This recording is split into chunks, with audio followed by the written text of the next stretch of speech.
Accio Patronum. Well, this isn't going to save you from Dementors, but it will sure keep you warm. Hi, my name is Megan, and welcome to Hook and Sword, a place where the nerdy world is hooked into the real one. Today, we are going to be creating a protector from the cold, a scarf, using the house colors of Hogwarts. Let's take a look at what you're going to need. So next, I'm going to talk to you about the materials. So for my projects, I like to keep my colors as close to the movie or as close to whatever I'm referring to as possible. So I just go through Joann's, Michael's, maybe Hobby Lobby, and try to find the colors that match perfectly to the show. So for Gryffindor, I found, well, for each house, I found two options for you to choose from. So for Gryffindor, I found Loops and Threads Impeccable Yarn. The red color was Claret, and the gold color was actually called Gold. Next, I found Red Heart with Love, and the red color I did Berry Red. And then the Red Heart Super Saver, I did gold, the color gold, because there was no gold color with Red Heart with Love. And normally I wouldn't mix the brands of yarn together into one piece unless it was really necessary. And I have made a scarf with Red Heart with Love and the Super Saver and just combined it, and it really didn't show much of a difference. To me, it did, because I felt the Super Saver was a little bit thinner. So, for Slytherin, I found the Lion Brand Heartland. The green was King's Canyon, and then the gray was the Smoky Mountains. So, for Lion Brand Heartland, I felt that it gives the scarf a more metallic tone. And then next, I found the Red Heart with Love. The green was Evergreen, and then the gray was Pewter. So this one would probably match more of the movie, more to the movie than the Heartland. So for HufflePuff, I found the Red Heart with Love. Yellow would be Corn Silk, and the black will be actually black. Now, the yellows that I've picked gives it more of a toned down version of yellow. You can probably go more vibrant, and you can find that at Joann's or Michael's. So the next one I chose was the Lion Brand Heartland. Go figure.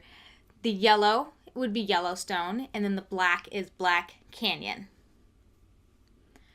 Now for Ravenclaw, which is what I'm going to show you how to make today, I got two options for you. One of them is the Lion Brand Heartland. The blue was the Lake Clark, and then the gray was Mount Rainier. Mount Rainier? Rainer? So, and then the next option is Red Heart Soft, which I found at Joann's.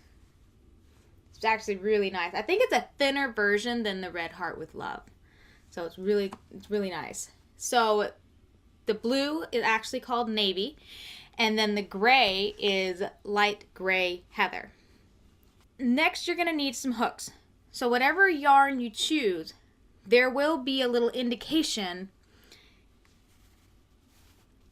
right here on the skein to tell you what hook matches. So you can either just buy that hook, or you can just get a pack of hooks, and then you'll be set for whatever project you have. So for the Red Heart Soft, it calls for an I-9. So we have that. Next, you'll need some scissors, and then you'll need some measuring tape. And then next, this is optional, you can get patches. I found these on Amazon. Now, so you'll get a pack of 5, right? And you'll get all 4 houses plus a Hogwarts one if you want to make a Hogwarts scarf as well. So you also need a needle and thread. Okay, so now you know what you need. Now I'm going to turn the camera down and I'm going to show you how to get started. I'm going to show you how to start your Ravenclaw scarf using the gray. I recommend starting with the blue, but I'm going to show you how to start it using the gray because it will show up better on camera. So one thing you need to know, this is going to be the end of your work, your project, and this is going to be called the working yarn. This is where the skein is being used. Okay. So first we're going to start with a slip stitch. So you're just going to put 2 fingers underneath it. The end of your work is on your right hand side, and then the working yarn is on the left. So you're going to put your fingers underneath it, and then you are going to wrap it around. Then you are going to form an X. Okay? So now that you've formed an X, you're going to hold on to your working yarn, hold on to the X, and then flip it over. Now you see you have 2 strings. Then you're going to take your hook, then you're going to go under, and then over. Okay? And then you're just going to pull. And that is your slip knot. The way I know that I did it correctly is if I pull on my working yarn and it goes all the way up to my hook. So now I'm ready to get started. I hold my hook like I'm cutting something. So there is a way to hold on to your yarn with your left hand. The way I do it, the reason why you want to do that is to hold your tension and make sure it's consistent. So I wrap my pinky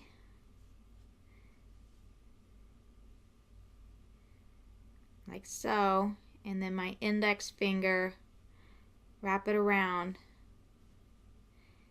and then my middle finger and my thumb hold on to the project. Now you see how there's like a good tension right here? That's what you want. And then your pinky kind of like make sure that it doesn't tangle on you. So now we are going to do our foundation chain. So you are going to yarn over, pull through your slip knot.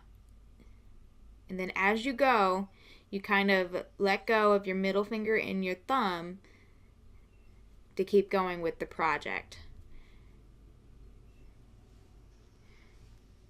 Yarn over, pull through. Notice how I'm making little movement on my right hand. I'm just spinning it with my fingers. Alright, I've made a few chains, and you see these little V's? That's how many chains you need. That's how many chains you have. The V's are what you're counting, okay? Let's count what I have so far. 1, 2, 3, 4, 5, 6, 7.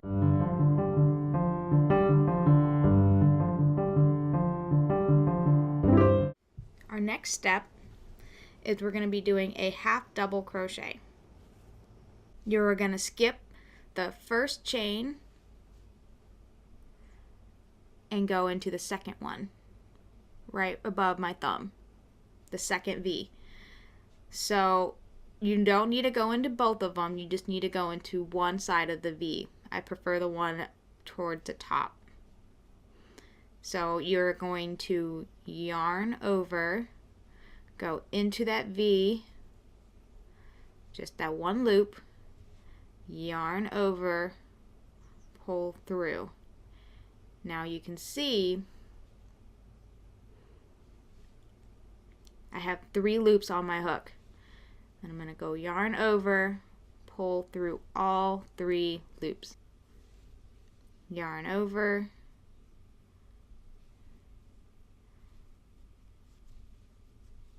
yarn over, 3 loops, give it a little tug. You see how it's kind of coming along. So you're going to keep going all the way to the end, and I'll meet you back in the last 2 stitches.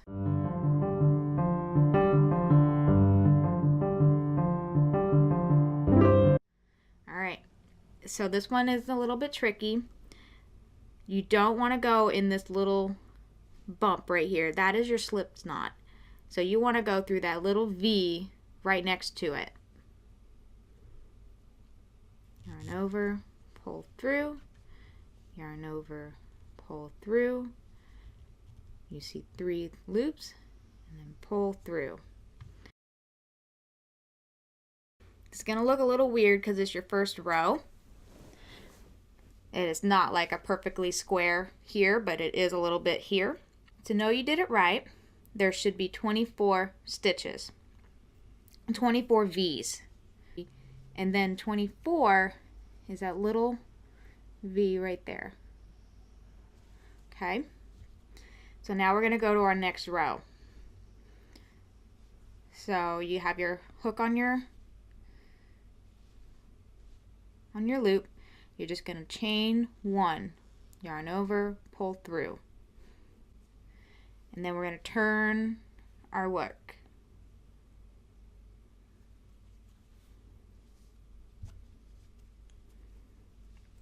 And so now we're going to do just like what we've been doing on the chain. However, this time it's going to be a little easier because we can hold on to something. Okay, so we're going to do a yarn over. You're going to go through both loops.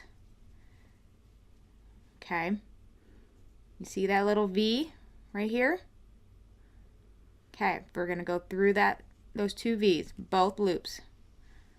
Then yarn over, pull through, both loops. Now you see those 3 loops on your hook?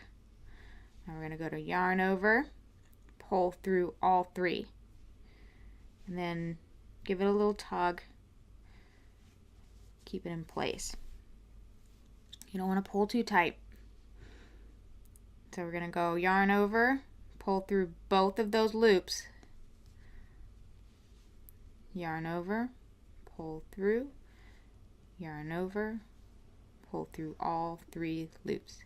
So we're going to keep going. Yarn over, pull through,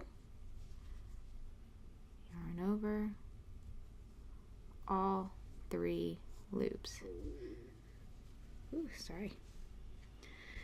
Okay. So your scarf should start looking like that. And this is a good time to figure out if this is the right length for you.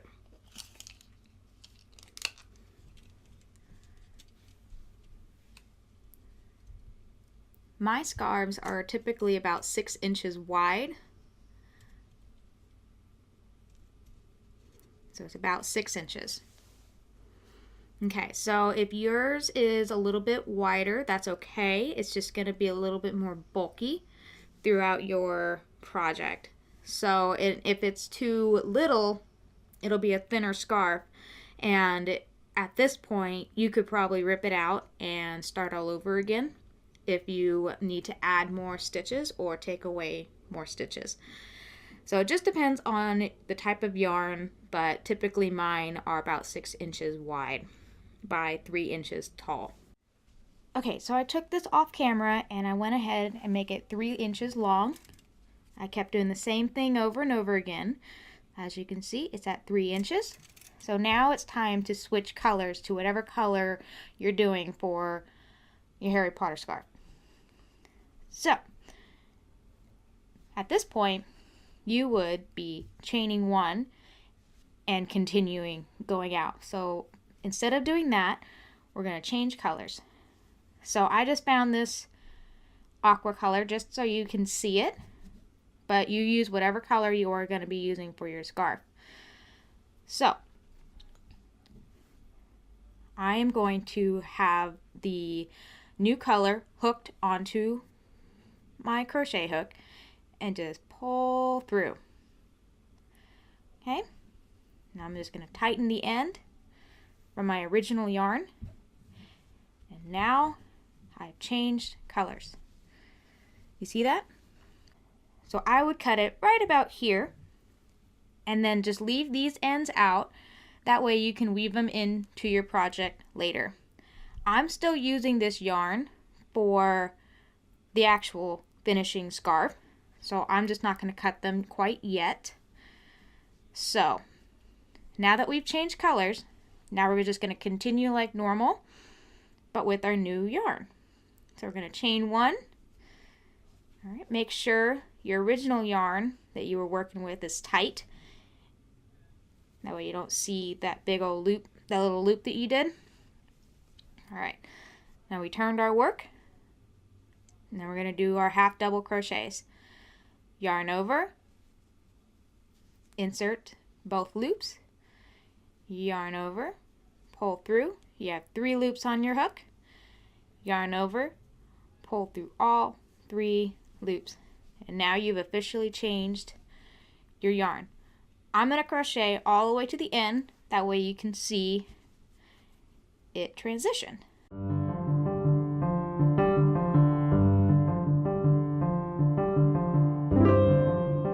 And then you're just going to keep going, chain 1, and do the same thing over again until your new color reaches to 3 inches. So I'm going to show you what my scarf is looking like so far. So I have 3 inches, then another 3 inches, and then I just keep going. Now my scarves are usually about 6 feet tall, or 6 feet long. So I find that one to be a pretty good size to wrap around your neck once. So you can make it as long or as short as you want, but that's just the way I'm going to be doing it. Okay, so you're just going to keep doing that over and over again until you reach the desired length. So we are almost done with the scarf, at least the length of it. So I just wanted to show you how to weave in the ends as you were changing your yarn, and then how to finish your work. So when you finish your final stripe and you have your extra loop, what you're going to be doing is you're just going to put you're going to cut off the end, right? And then you're just going to put it inside the loop and pull. That's all you're going to do. And now it will not fall out, and we're going to weave this in your project. Okay. So how we're going to do that is we're going to use a yarn needle. Thread your yarn needle, and now the part where you are weaving in, make sure it's the same color. So you don't want to weave in the blue with the gray, you want to weave it in with the blue. So at this point, you're just going to find a spot that's thick enough where you can't really see the yarn, and you're just kind of going randomly. This will help secure it, so as you wear and tear, as you wear your scarf, it will not come undone. Now that you have finished all of weaving in your ends, your scarf should be completed. Now I was about 6 inches short. My gray ran out. I only bought 2 skeins, but I just needed just a little bit more if I wanted to reach the 6 feet. And then this is how much blue I have left. So this will be plenty for a whole nother row, but I didn't want to get out there and buy another skein of gray just to make it exactly 6 feet. But this is pretty good. So I'm just going to put it on. I like to wear it like this. It's coming to my hips when I put it on, just wrapped around once. But yeah, I feel like this is a good length. I'm 5 feet tall, so this should be fine for me. And my husband is 6 feet tall, and I make his scarves 6 feet as well, and it's perfectly fine for him. So yeah. So at this point, your scarf should be done. And I do have a couple of added details that I like to do. This is completely optional, but I like to add little frills or little tassels at the end, and I like to sew on their patch. Okay, so next we are going to start sewing on our patch. When you have your placement on where you want your patch to be, you're going to loosely sew it in. Since this is yarn, I'm not going to tie a knot at the end of my string. I'm just going to leave a lot of slack so I can just tie it at the end. So I'm just going to get my needle and just go through that patch. I'm just going to keep pulling. So the end of my string is actually right. I'm just going to keep pulling, and actually the end of my string is actually right here. I don't know if you can see that. Okay? I just want to leave plenty of room so when I start sewing it in, I can tie it at the end. You'll see what I'm talking about here in a minute.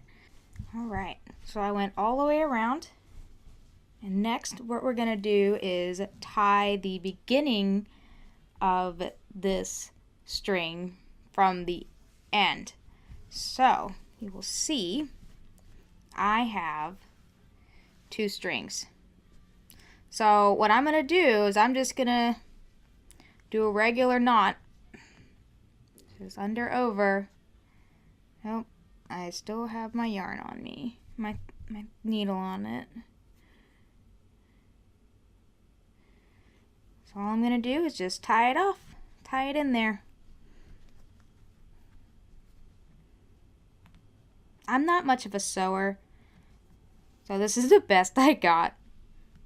So if you are a better sewer than I am, then just go for whatever you do. But this'll do. Now I'm just gonna cut it right there, and that's it. Now your patch is sewed on. Okay, so this is the last part you're going to do for your Harry Potter scarf. So what we're going to be doing is we're going to be adding frills at the end of your scarf. You're going to have frills on one of the sides and then on the other side as well. Now you're going to count how many stitches you've made across. So mine was 24 stitches. Since that is an even number, I'm going to need to get 25 frills. That way I can have a blue on one side and then a blue on the other. So I've made 13 3-inch blues. Yeah, it's about 3 inches, well 3.5. And then I made 12 gray. This is about 3 inches. So you're just going to insert your hook like so at the end. Grab your string, put it under the hook, and pull through. Okay. Now, you got a little loop here. Okay. And now you're just going to put the ends inside the scarf and pull. See how I did that? Alright, now you're just going to keep going all the way across. Go from the out to the inside. Alright, this will be easier to see because this one's gray. I'm going to insert my hook into the next stitch. Fold in half my yarn. Then pull through the stitch. I have a little loop. Yep. I'm going to put my ends inside the loop. Then I'm going to pull through. Okay, so I'm at a point where I have 2 more stitches And if I do a gray and then a blue, then we'll have two blues here. So what I'm going to do is I'm going to double up on one of the stitches, probably the one on the right. It doesn't matter which one. It's just as long as your edges are kind of straight instead of like poking outward, because that would look too obvious. So I'm going to start bulking up in the middle here. Okay.